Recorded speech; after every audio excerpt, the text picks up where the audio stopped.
Obviously, a lot of the headlines are about the agreement on the 15% minimum tax, and that's significant. They had not been able to achieve that even among a small set of countries before. So that's a step forward. But I was equally impressed with the other part of that, and that's with respect to the allocation of taxing rights, which has been a really thorny issue for the United States, because we had seen Europe in particular focusing on saying, okay, we need to reallocate taxing rights for digital companies, for the US big tech companies, but we're not going to do it for the rest of the world. And as I understand what they've agreed to here, they're basically saying that they're going to apply that set of rules to large companies, regardless if they're in the digital sector or other sectors. And they're also going to look for a way to phase out digital services taxes as part of that. And so that was something that the US hadn't been able to achieve in the past. And so I do see that as significant. I do want to throw a note of caution here, though. You are seeing the reaction from Washington being a little bit cautious, especially on the Republican side. Yeah. And there is going to have to be congressional consideration of all of this. And people are still waiting for a lot of the details. It's nice to get these high-level principles. We're still a long way away from all the details.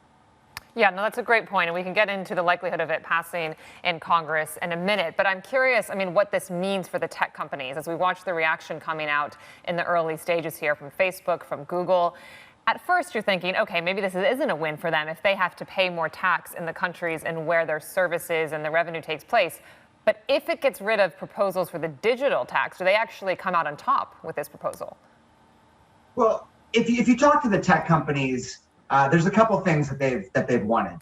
The first is that certainty is important to them, and you have seen this proliferation of digital service taxes around the world, all using different sets of rules, and all this uncertainty about whether they would go forward. And so that was problematic. So I think having that certainty would be useful. But the second point, and this is the point I was alluding to earlier, which is they just don't want to be singled out.